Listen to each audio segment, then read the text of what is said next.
A foundation built on equal protection, on the belief that justice is blind, on the belief that you will be held accountable if you commit a fraud of the magnitude of what we have been discussing here today, on the belief that due process, justice, and constitutional rights are more than mere words. It has left a smoldering, hot, volcanic mess where the soul of this country used to be. All because a few people in the FBI decided they wanted to destroy a political candidate and ultimately a president and anyone associated with him. While these folks set out to destroy a presidential candidate and later a presidency, the fact is that they destroyed so much more, and that will be their ultimate legacy. One casualty is America's faith in our institution, and another casualty is the erosion of a justice system that is supposed to apply equally to all Americans, but that has been weaponized to protect the favored few elites, the Clintons, the Bidens, while targeting political enemies. That is the current legacy of the FBI and DOJ. What you just watched was not political theater. That was a lawmaker speaking with anger, clarity, and conviction. Honestly, it is one of the most direct indictments of the FBI and DOJ we have heard in a long time. Representative Harriet Hageman did not walk into that hearing to posture or perform. She came prepared, she came focused, and she came with a very blunt conclusion. Something fundamental has gone wrong inside America's most powerful law enforcement institutions. And here is the uncomfortable part. Whether you like Donald Trump or not, whether you are Republican, Democrat, or somewhere in the middle, what Hageman laid out should make every American pause. If you care about accountability, equal justice, and the future of this country, you are going to want to hear this entire breakdown. This is Congress Lens. I am Audrey.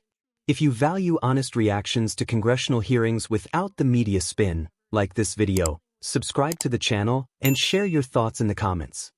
The gentlelady from Wyoming is recognized. Mr. Durham, in reviewing your report, I sincerely wanted to understand the work that you did and decipher the various investigations that we have been discussing. The origins, the history, the backstory, the who's, the why's, the what's, the what ifs, and the how. I desperately wanted to figure out what happened to what was once our flagship law enforcement agencies, the FBI and the DOJ, to determine what went wrong and to evaluate how we can go forward from here. I have listened with great interest, hoping to find some answers to the burning questions of the day. And I have reached a few conclusions that I do not believe are subject to dispute or debate. Now, I truly appreciate your regard for the agency you have dedicated your career to. I am sure that as your investigation progressed, you must have been truly saddened by what you found. What you have exposed, however, is that we are dealing with something so corrupt and so rotten that no amount of face paint, deflection, or whitewashing can fix this. You have been asked lots of questions about predicates, protocols, the Steele dossier, the Australian connection, Mr. Papadopoulos, Mr. Carter, the FISA court, and Crossfire Hurricane, among others. Your responses have been enlightening, but let's get to the brass tacks. None of those people or documents or reports were relevant to the FBI when it identified Donald Trump as public enemy number one. What do I mean?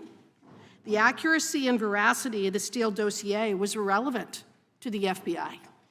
The accuracy and veracity of the reports coming from the Australian embassy were irrelevant to the FBI. The fact that the Russian experts in the CIA, FBI, NSA, and other agencies had no evidence of any kind of relationship between Mr. Trump and Putin or Russia was irrelevant to the FBI. And the fact that there was no verifiable evidence, such as testimony, documents, videos, or recordings of Russian collusion, was irrelevant to the FBI. Nothing, and I repeat, nothing that the FBI did was designed to show that Donald J. Trump was a Russian asset. That wasn't the purpose of the entire charade. How do I know this is true? Because they told us so. The very people who cooked this up and the ones who ran this entire operation. Strzok, Lisa Page, Andrew McCabe, Kleinsmith, Steele, the DNC, Perkins Coie. It was never their purpose to prove Russian collusion, and in fact, from the very beginning, they knew that no such thing actually existed. They knew that the entire Russian collusion narrative was fabricated by the Clinton campaign to deflect attention from her mishandling of classified materials and destruction of official emails. But they didn't need to prove Russian collusion. They just had to keep the investigation alive. And so long as they had a complicit press, and so long as they had people in this very body who has been here, one of the gentlemen who has been here much of the day, who would go on TV every night and lie about the smoking gun, they could further their personal and political agendas. Oh no, the purpose of Crossfire Hurricane wasn't to prove Russian collusion, it was to destroy Donald J. Trump. And they told us that with the text messages that are set forth on page 49 and 51 of your report, 49 and 50 of your report. And then, if they failed at blocking Mr. Trump from being elected as president, well, they had a backup plan. They had their insurance policy, to use Strzok's terminology, which was to make it impossible for him to govern, to use whatever tools were available to taint his presidency, the legitimacy of his election, his ability to work with foreign leaders, and to make everything about Russia, Russia, Russia. And how has this corruption and rot manifested itself in our everyday lives, in our national culture, in our ability to solve the problems we are facing? It has destroyed some of the key foundations of this country.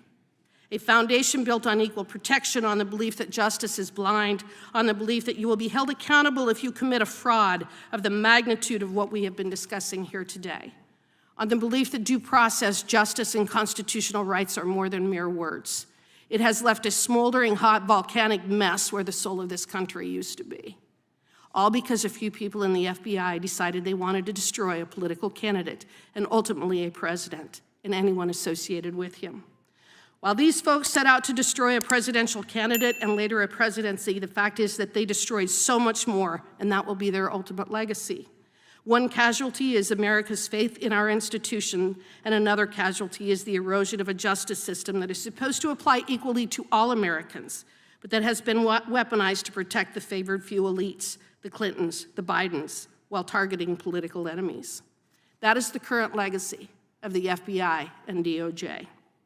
Mr. Durham, here is my question. How long do you think that this country will survive? Mr. Chairman, the time has expired. You can't ask a question. A two-tier justice system that seeks to persecute people based on their political beliefs? Witness may respond. Gentlelady's time has expired. I don't. Do I respond? Sure. I don't think that things can go too much further with the view that law enforcement, particularly the FBI or the Department of Justice, runs a two-tiered system of justice. The nation can't stand under those circumstances. Well said. Gentlelady yields back. This concludes today's hearing. Mr. Durham, we thank you. Could I put, with unanimous consent, could I put two documents into the record? Take that back. The hearing is not over. The gentlelady may make her unanimous consent request. Don't miss the most damning Durham finding and 6 documented instances of systematic pro-Democrat FBI corruption. Without objection, so entered. Again, Mr. Durham, thank you. Thank you for your work. Thank you for a long time being here. 6 hours is almost 6 hours is. Now let's talk about what Representative Harriet Hageman actually did in that room. What stood out immediately is that Harriet Hageman was not asking questions just to create soundbites. She was walking John Durham and the American public through a conclusion she had already reached after carefully reading the report. She made it clear that she is no longer confused about the origins of Crossfire Hurricane. In her view, the details everyone keeps arguing over, the Steele dossier, the Australian tip, George Papadopoulos, Carter Page, the FISA warrants, were never the real point. And that is a devastating claim because it reframes the entire Russia investigation. Hageman's argument is simple but explosive. The FBI never cared whether the allegations against Donald Trump were true. According to her reading of the Durham report, the agency had already decided Trump was the target, not the subject of a neutral investigation. She highlights something that often gets overlooked. Intelligence agencies across the board found no evidence of coordination between Donald Trump and Russia. No recordings. No documents. No testimony. Yet the investigation did not slow down. It escalated. That is where her accusation cuts deepest. This was not incompetence. This was intent. She names names. Peter Strzok, Lisa Page, Andrew McCabe, Kevin Klein-Smith, Christopher Steele, Perkins Qua, the DNC, Hageman argues that these actors knew from the beginning that the Russia collusion narrative was false and that it originated as a political strategy from the Clinton campaign to distract from Hillary Clinton's classified email scandal. But here is the key point Hageman makes, and it is one many people miss. They never needed to prove collusion. They only needed to keep the investigation alive. As long as it stayed alive, it poisoned Trump's presidency, dominated the media narrative, and crippled his ability to govern. And when Trump won anyway, despite those efforts, Hageman says they activated what Peter Strzok himself called an insurance policy. The goal shifted from stopping Trump from becoming president to making sure his presidency could never function normally. What makes her remarks powerful is that she does not frame this as damage done only to Donald Trump. She frames it as damage done to the country. She talks about equal protection under the law being destroyed, about justice no longer being blind, about due process becoming optional depending on who you are and what political tribe you belong to. When she says the rot has left a smoldering mess where the soul of the country used to be, that does not feel like exaggeration. It feels like a warning from someone who believes public trust in institutions has been shattered, possibly beyond repair. Her final point lands hard. While political enemies were aggressively pursued, powerful families like the Clintons and the Bidens were shielded. In Hageman's view, the FBI and DOJ stopped being neutral institutions and became political weapons. Even John Durham's response matters here. When asked whether the country can survive a two-tier justice system, Durham did not dismiss the concern. He agreed that the nation cannot stand if people believe law enforcement is politically biased. That alone should have been headline news. Harriet Hageman's remarks were not reckless. They were grounded in the findings of a special counsel investigation. You do not have to agree with every word she said to recognize how serious this warning is. This was not just about Trump. It was about power, accountability, and what happens when institutions meant to protect democracy decide to pick sides. And that is why this moment matters. If you made it this far, I want to hear from you. Was Harriet Hageman exposing an uncomfortable truth, or did she go too far?